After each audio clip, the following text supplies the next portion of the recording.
So,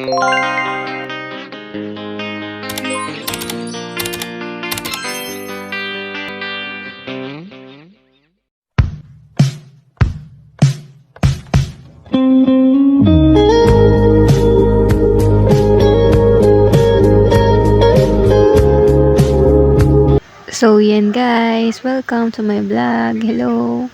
At dahil birthday ng ating ate, so yan, gagawa muna tayo ng ating handa. Ang gagawin natin is pancit and spaghetti. So, yan. Kita nyo naman guys.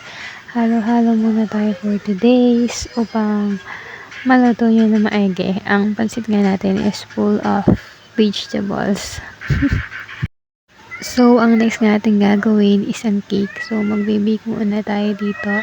Gagawa tayo ng panlagay natin sa cake natin, guys. So, yan. Busy-busy nga kami at masyadong mahirap gumawa ng cake. But, try and try. Dahil birthday niya, gagawin natin ang best. Masyado nga kami nahirapan sa pag-bake, guys. Kasi, hindi tumitigas yung icing dahil masyadong di pa pala luto yung asukal kaya hindi siya tumitigas. So yan, dagdag lang tayo ng dagdag hanggang magawa natin yung best guys. So yan, nakikita nyo naman nagko-color white na siya na parang nabula-bula. So yan guys, okay na nga, pinagsama na natin upang mailagay natin sa ating oven. So yan, lagyan na natin guys, kita mga 15 minutes natin siyang lulutuin. So yan, naluto na nga, lalagyan natin siya ng icing. So medyo nahirapan ako yan kasi nga parang may tubig-tubig pa icing kasi di siya masyadong na-bake guys. So yan, di siya masyadong nahalo.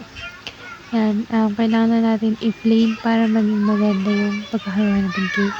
So yan, meron na nga naayusan natin, nalagyan na natin ng toppings na strawberry. Strawberry cake ang ating ginawa. So yan guys, kita nyo naman, nagtulong na kami ng ate ko yan kasi masyadong hindi ko alam kung ano di-design ko dyan.